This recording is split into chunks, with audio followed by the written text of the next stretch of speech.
Theory में क्या हुआ? चार्जेबल पार्टिकल जब अनलाइक चार्जेबल पार्टिकल्स रोटेट होंगे किसी अतराफ में तो अपनी एनर्जी को लूज करके न्यूक्लियस में आके गिर जाते तो कोलैप्स हो जाता। तो इनकी थ्योरी ये गलत है, कोलैप्स नहीं हो रहा था। हाँ कोलैप्स नहीं होना। जबकि एक बात इनकी सही है कि पार्टिकल्स तो घूम रहे हैं और 90% एटम के अंदर का स्पेस खाली है, लेकिन ये प्रूफ करना था इनको कि वो पार्टिकल्स इलेक्ट्रॉन्स जो है ना कोलैप्स हो रहे या नहीं हो रहे। अगर नहीं हो रहे तो रीजन क्या है, तो वो इन्होंने बता सके। फिर कौन बताए? वो नील्स को। नील्स को आता है, वो कहता है कि electrons revolve around the nucleus like planets revolve around the sun. हम इस बात को मानते हैं कि एटम के अंदर दो तरह के पार्टिकल्स है, पॉजिटिव भी है नेगेटिव भी है, और पॉजिटिव के अतराफ में नेगेटिव घूमते, ये भी हम बात मानते हैं। लेकिन उन्होंने इस बात को नहीं बता सके कि घूमते घूमते वो लोग न्यूक्लियस में क्यों नहीं गिर रहे। इसलिए नहीं गिर रहे क्योंकि वो एक फिक्स्ड एनर्जी लेवल में घूम रहे हैं। कहां घूम रहे हैं? Fixed energy level. हाँ, जैसा अर्थ है ना, और मार्स, जुपिटर, ये जितने भी प्लैनेट्स हैं सन के अतराफ में एक पर्टिकुलर ऑर्बिट में घूम रहे हैं, एक पर्टिकुलर ऑर्बिट में घूम रहे हैं, पर्टिकुलर स्टेशनरी ऑर्बिट में घूम रहे हैं। ना कभी अर्थ आके सन में घुसता, ना सन आके अर्थ में घुसता। कभी भी ये दोनों एक दूसरों से कोलैप्स नहीं होते। कब तक नहीं होते? वो जब तक ऑर्बिटल वेलोसिटी चेंज नहीं होता। जब हो जाएगा तो कोलैप्स हो जाएगा, क़यामत आ जाएगी। ठीक है, अभी फिलहाल तो अपने को वो जब तक एक दूसरों के opposite forces equal opposite forces act करेंगे तो वो कभी भी कोलैप्स नहीं होगा। तो इसको थ्योरी बताया है, ये बोल रहा है कि electrons revolve around the nucleus like planets revolve around the sun in stationary orbits. एक स्टेशनरी ऑर्बिट्स में इलेक्ट्रॉन्स घूम रहे हैं, एक फिक्स्ड एनर्जी लेवल में घूम रहे हैं। ना कभी उनकी एनर्जी कम होती ना उनकी कभी ज्यादा होती, उनका मानना था। तो इनकी थ्योरी बेटर निकला ना। अब कैसा बता रहे हैं? जैसा कि आप क्या करो, एक एग्जांपल के तौर पर एक पत्थर को रस्सी बांध दो, ठीक है, उस पत्थर को आप क्या करो, हाथ से घुमाओ, तो होता क्या देखेंगे यहाँ पर, वो एक एनर्जी में फिरता है, एक ही पत्थर है। अब ये पत्थर चाहता है कि आप घुमाते वक्त ये ऐसा जाना चाहता, लेकिन अपन इसको फिर इधर आ जाता, फिर यहाँ से इन्हें भागना चाहता लेकिन फिर इन्हें ऐसा घूम जाता, फिर इन्हें यहाँ से भागना चाहता लेकिन इन्हें ऐसा घूम जाता, फिर इन्हें ऐसा। तो बोलो ये पत्थर गोल घूम रहा, हमेशा चाह रहा उन्हें वहां से भागने को, यहाँ छोड़ते हैं ऐसा भाग जाता, लेकिन इन्हें गोल घूम रहा। तो यहाँ पर दो फोर्सेस काम कर रहे हैं। एक फोर्स जो उनके हाथ में पकड़ने के लिए, जो बाहर भागना चाह रहा ना पत्थर, भागने से रोकने के लिए एक फोर्स काम कर रहा, वो फोर्स को बोलते हैं बीच का फोर्स, जिसको सेंट्रीपिटल फोर्स बोलते हैं। क्या बोलते हैं? Centripetal force. ठीक है, और एक फोर्स काम कर रहा गोल घूमने के लिए। भाई इन्हें ऐसा जाना चाह रहा था ना, लेकिन इन्हें ऐसा कहीं गुजारा, यहाँ पर एक फोर्स काम कर रहा है इसके ऊपर जो गोल घुमा रहा है, और जो बाहर जाने को चाह रहा था उसको पकड़ के रखा है। कौन? Centripetal force. एक फोर्स आपके बाहर भागने से बचा रहा, और एक फोर्स उसको गोल घुमाने पे मजबूर कर रहा। दो फोर्सेस उसके ऊपर काम कर रहे हैं। एक फोर्स क्या है? सेंट्रीपिटल फोर्स, जो पत्थर को बाहर निकलने से रोक रहा। जैसा कि मैं ये छोड़ दिया ऐसा, तो नहीं क्या हो जाता, निकल जाता। तो कहीं को नहीं निकल रहा बोले तो मैं क्या है, मेरे हाथ से सेंट्रीपिटल फोर्स लगा के रखा, एक हो गया बाहर, और इन्हें गोल कहीं को घूम रहा, और एक फोर्स एक्ट कर रहा। जैसा कि अपन यूं कर रहे हैं ना, ऐसा गोल घुमा रहे अपन, तो वहां पर से एक फोर्स जनरेट हो रहा जो पत्थर को गोल घुमा रहा। तो दो फोर्सेस काम कर रहे हैं, एक फोर्स गोल घुमाने में और एक फोर्स बाहर जाने से रोकने में। तो दो फोर्सेस काम कर रहे हैं, इसीलिए वो भी इक्वल है। इसीलिए ना पत्थर कभी हाथ को लग रहा, ना हाथ कभी पत्थर को लग रहा।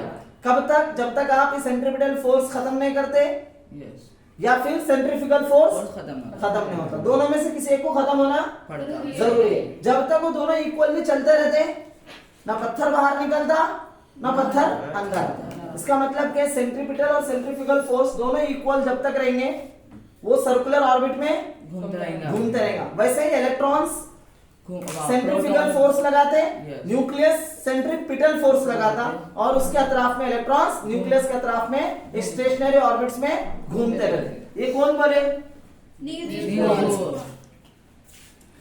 लेकिन इनकी भी थ्योरी फेल हो गई, क्योंकि जब इसको और डीप में देखें तो इलेक्ट्रॉन्स का रिवॉल्विंग जो है ना, एक एटम का हाइड्रोजन के इलेक्ट्रॉन्स तो बिल्कुल गोल रिवॉल्व हो रहा है, ऐसा सर्कुलर ऑर्बिट में।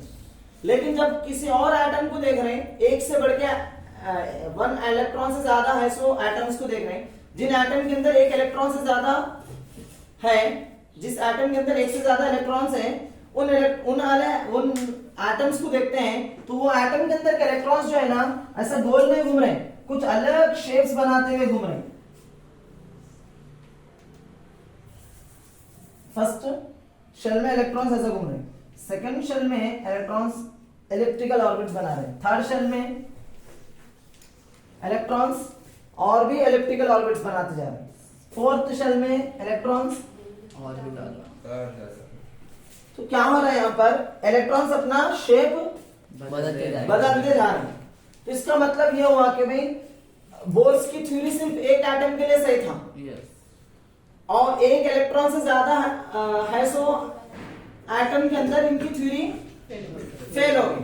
तो उसको समरफील्ड आके बता रहा है कि इलेक्ट्रॉन्स जैसे जैसे एनर्जी बदलते रहती, उन लोग अपना शेप्स बदलते रहते, ऐसा इनका कहना था। किसका?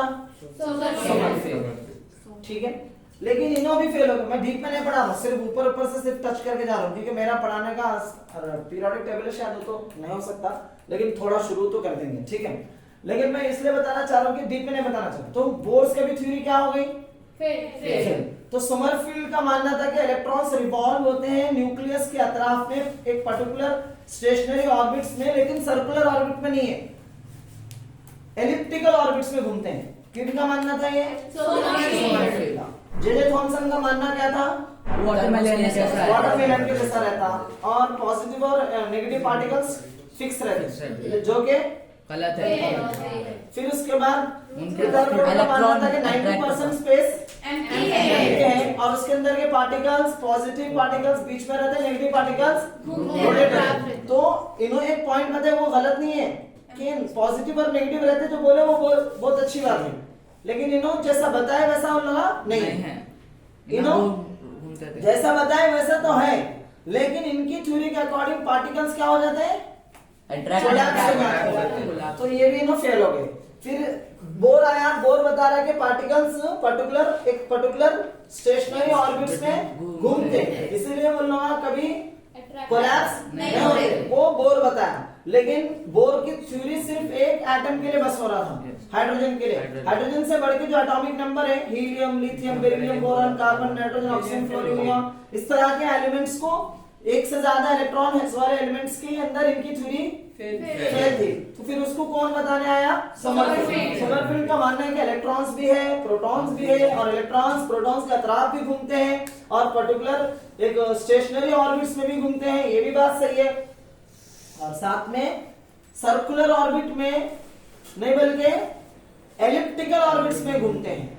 तो मतलब यहां से लेके यहां तक कुछ ना कुछ हर साइंटिस्ट का कुछ ना कुछ कंट्रीब्यूशन है। देखो ये साइंटिस्ट का कंट्रीब्यूशन पॉजिटिव नेगेटिव है, बल्कि इन्हें 90% स्पेस है और घूमते बोल के बता, जबकि थोड़ा फेल है, लेकिन फिर भी इसका कुछ ना कुछ पार्ट अभी भी सही है ना।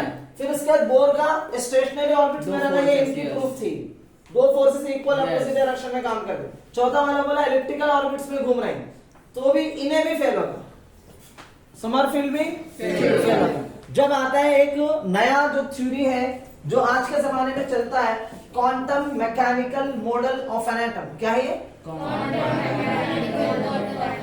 और एक ये क्वांटम का मतलब क्या होता है? एनर्जी का बंडल।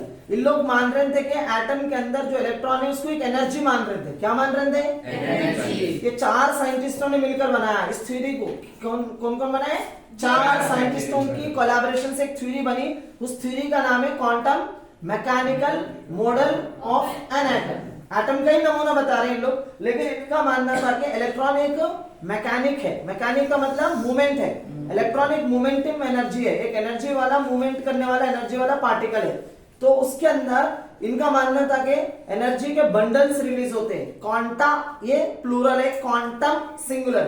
तो जब भी इलेक्ट्रॉन मूव करेगा न्यूक्लियस के तरफ में तो एनर्जी के बंडल्स रिलीज होंगे, एनर्जी नहीं रिलीज होगा, एनर्जी रिलीज होगा। इसको कहते हैं quantum mechanical model of an atom. अब मेरे को मेन पॉइंट नहीं समझाना है, इसमें अगर आपको कुछ समझ में नहीं आया तो पूछ सकते। ये तो मैं सिर्फ आपको ऐसे ही थोड़ा बहुत हिस्ट्री लेके आया, ये सब फेल्ड थ्योरीज है, इसका हमारे से कोई ताल्लुक नहीं है, ये सब फेल हो गए से। अपन इसको याद नहीं भी रखे तो चल जाएगा, लेकिन हमको हिस्ट्री मालूम रहना था कैसा डिस्कवरी हुआ, इसलिए हमने आपके यहाँ डिस्कस किया है। लेकिन आप जो पढ़ने वाले हैं quantum mechanical model of an atom, ये बहुत इंपॉर्टेंट है, इसको आप समझना बहुत जरूरी है। देख लो मैम, कल क्लास है।